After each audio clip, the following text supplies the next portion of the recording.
Trump ആവശ്യപ്പെടുന്നത് പോലെ agro products, അതായത് സോയാബീൻ തൊട്ടുള്ള ഉൽപ്പന്നങ്ങൾ ഇന്ത്യയിലേക്ക് വലിയ തോതിൽ ഇറക്കുമതി ചെയ്യണമെന്ന് അംഗീകരിച്ചു കൊടുക്കാൻ നമുക്ക് പറ്റില്ല. അതിന്റെ പ്രധാനപ്പെട്ട കാരണം എന്താണെന്ന് വെച്ചാൽ, അമേരിക്കൻ ഇക്കോണമിയിലെ 33.3 കോടി ജനങ്ങളാണ് അമേരിക്കയിലുള്ളത്. നമുക്കിവിടെ 146.39 കോടി ജനങ്ങളാണുള്ളത്. ഈ 33.3 കോടി ജനങ്ങളുള്ള അമേരിക്കയില് വെറും 2% പോപ്പുലേഷൻ മാത്രമാണ് കാർഷിക വൃത്തിയിൽ ഏർപ്പെട്ടിരിക്കുന്നത്. അതായത് ഹൈലി കോർപ്പറേറ്റൈസ്ഡ് ആണ് American agriculture. Highly technology based, highly corporatized, വലിയ പ്രോഫിറ്റിയറിംഗ് ആയിട്ടുള്ള എന്റർപ്രൈസ് ആയിട്ടാണ് അമേരിക്കയിൽ കൃഷി പോകുന്നത്. മറിച്ച് ഇന്ത്യയിലെ കാര്യം ഒന്ന് ആലോചിച്ചു നോക്കൂ. നമ്മുടെ പോപ്പുലേഷന്റെ 48%, അത് 2010 46% ചുരുങ്ങിയിരുന്നു. പക്ഷെ വീണ്ടും കൂടുതൽ പേർ ഇപ്പൊ കാർഷിക വൃത്തിയിലേക്ക് പോകേണ്ടി വന്നിരിക്കുകയാണ്. 48% പേര് ഇപ്പോൾ കാർഷിക വൃത്തിയെ ആശ്രയിച്ച് ജീവിക്കുകയാണ്. അപ്പൊ ഈ 48%, അതായത് 146.39 കോടിയുടെ 48% കൃഷിയെ ആശ്രയിച്ച് ജീവിക്കുന്നത്. അമേരിക്കയിൽ 2 കോടി പേര് കൃഷിയെ ആശ്രയിച്ച് ജീവിക്കുമ്പോൾ, അല്ല 2% പേര്. അപ്പോൾ നമ്മൾക്ക് മനസ്സിലാക്കേണ്ട ഏറ്റവും പ്രധാനപ്പെട്ട കാരണം, ഇന്ത്യയിലേക്ക് അങ്ങനെ കാർഷിക ഉൽപ്പന്നങ്ങൾ ഇറക്കുമതി ചെയ്യുന്ന ഒരവസ്ഥ വന്നാൽ ഇവിടെ വലിയ വലിയ പ്രത്യാഘാതങ്ങളായിരിക്കും അത് സൃഷ്ടിക്കുക.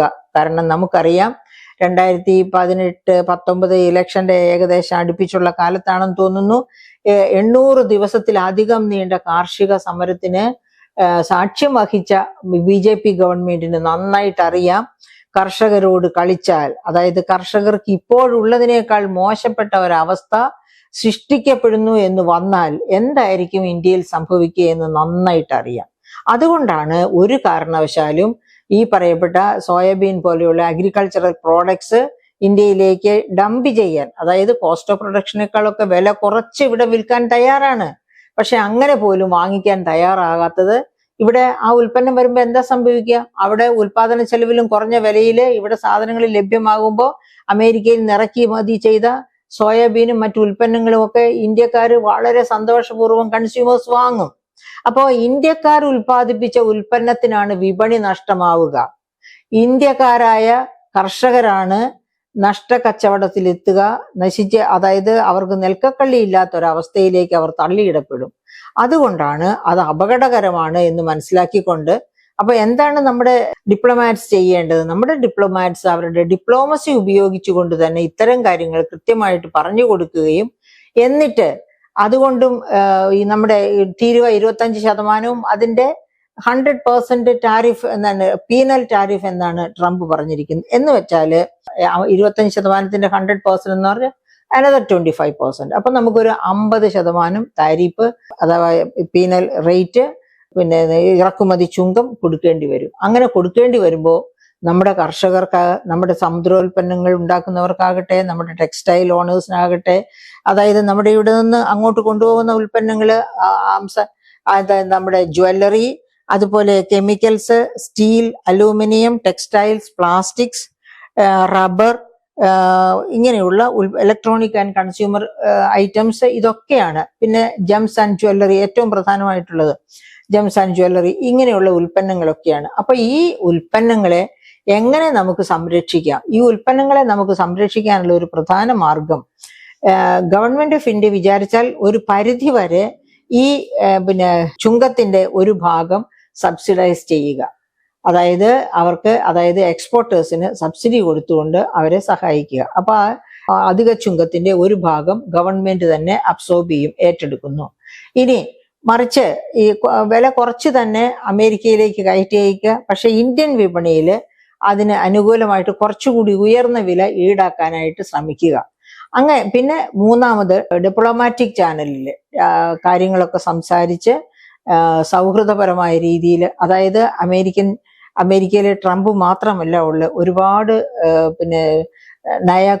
വിദഗ്ധരുള്ളതാണ്. അപ്പം അവിടെ സംസാരിച്ച് കാര്യങ്ങളൊക്കെ വിശദമാക്കി കഴിയുമ്പോൾ, അത് മാത്രമല്ല അമേരിക്കയ്ക്ക് ഇന്ത്യയോട് അങ്ങനെ നോ പറയാൻ ഒക്കില്ല. കാരണം നമ്മുടെ ടെക്നീഷ്യൻസ് ആണ് അവരുടെ ടെക്നോളജിയെ ഇതുപോലെ എൻറിച്ച് ചെയ്തുകൊണ്ട് അമേരിക്കയെ ഒന്നാമത്തെ GDP ആയി നിലനിർത്തുന്നുണ്ടെങ്കിൽ അതില് ഇന്ത്യക്കാരുടെ കോൺട്രിബ്യൂഷൻ വളരെ വലുതാണ്. അത് നേരിട്ട് ആരും പഠിച്ചിട്ടുണ്ടാവില്ല.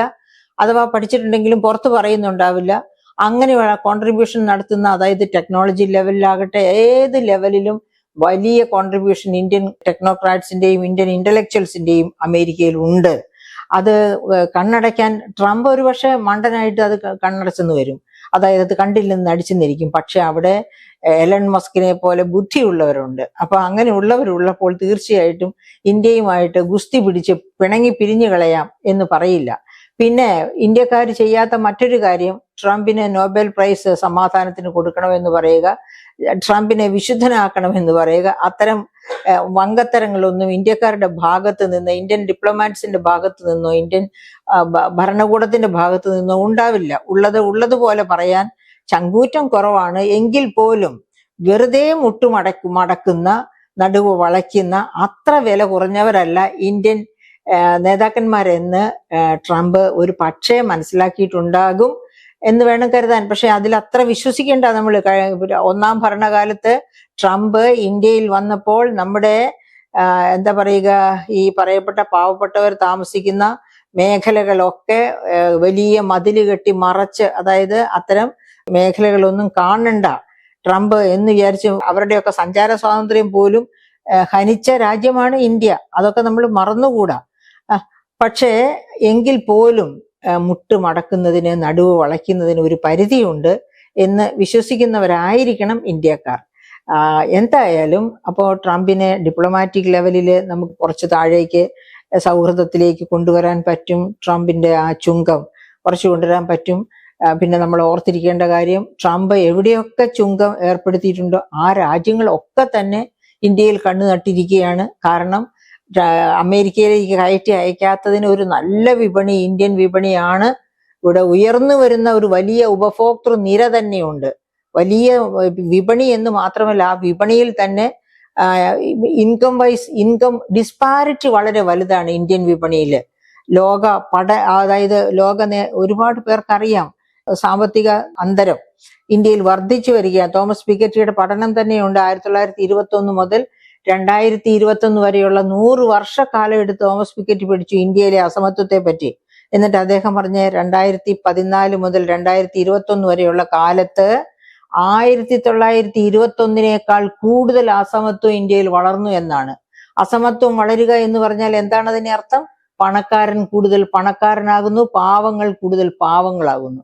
അപ്പൊ പണക്കാരൻ കൂടുതൽ പണക്കാരനാകുന്നു എങ്കിൽ വിദേശ വിപണികൾക്ക് അത് വലിയ സൗകര്യമാണ്. എന്താണ്? അവരുടെ വില കൂടിയ ഉൽപ്പന്നങ്ങൾ ഇവിടെ വിറ്റഴിക്കാൻ ആ പണക്കാരുടെ വിപണി ഉണ്ടാകും എന്നതുകൊണ്ട്. അപ്പൊ അങ്ങനെയൊക്കെ ഇന്ത്യൻ വിപണിയിൽ കണ്ണു നട്ടിരിക്കുന്നു ചൈനയുടെ മാനുഫാക്ചറിംഗിൽ 95% അവർ എക്സ്പോർട്ട് ചെയ്യുകയാണ്. ഇപ്പൊ അമേരിക്കൻ വിപണിയിലായിരുന്നു അതിന്റെ നല്ലൊരു ഭാഗം വിറ്റിരുന്നത്. അമേരിക്ക ചുങ്കം കൂട്ടിയതോടുകൂടി അത് കുറെ അവിടെ വിൽക്കപ്പെടാതെയാകും.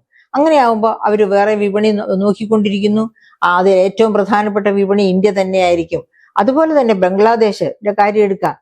അവരുടെ ഉൽപാദനം, അവര് ലോകത്തെ 2ാമത്തെ റെഡിമെയ്ഡ് വസ്ത്ര വ്യാപാരികളാണ് ബംഗ്ലാദേശ്.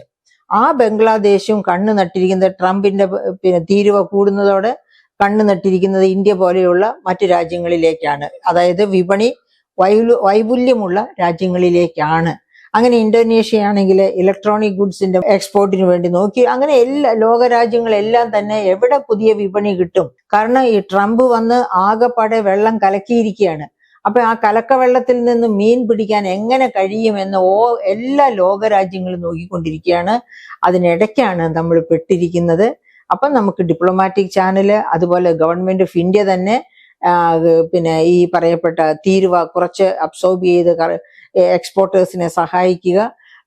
ഇങ്ങനെയൊക്കെ മുമ്പോട്ട് പോവുകയാണെങ്കിൽ പിന്നെ ഇവിടുത്തെ വിപണിയിൽ തന്നെ, അതായത് ഡംപിങ് ചെയ്യുമ്പോൾ നമ്മുടെ ഉൽപ്പന്നങ്ങൾ ഉൽപാദന ചെലവിനേക്കാൾ കുറച്ച് വിദേശത്ത് വിൽക്കേണ്ടി വരുന്ന സാഹചര്യത്തില് ആ കമ്പനികൾ, ആ ഉൽപാദക കമ്പനികൾ ചെയ്യുന്ന എന്താന്ന് വെച്ചാല് അവിടെ വരുത്തിയ നഷ്ടം, വിദേശത്ത് വരുത്തിയ ആ വിപണി വേണം, പക്ഷെ അവിടെ വരുത്തിയ നഷ്ടം പിന്നെ ഡൊമസ്റ്റിക് മാർക്കറ്റിൽ വില കൂട്ടി വിറ്റ് നികത്തുകയാണ് സാധാരണ സാമ്പത്തിക ശാസ്ത്ര തത്വം അനുസരിച്ച് ചെയ്യുന്നത്. അത് ഇവിടെയും ചെയ്യാൻ ശ്രമിക്കുക. അതുപോലെ തന്നെ ഡിപ്ലോമാറ്റിക് ചാനൽസ് പ്രയോജനപ്പെടുത്തുക.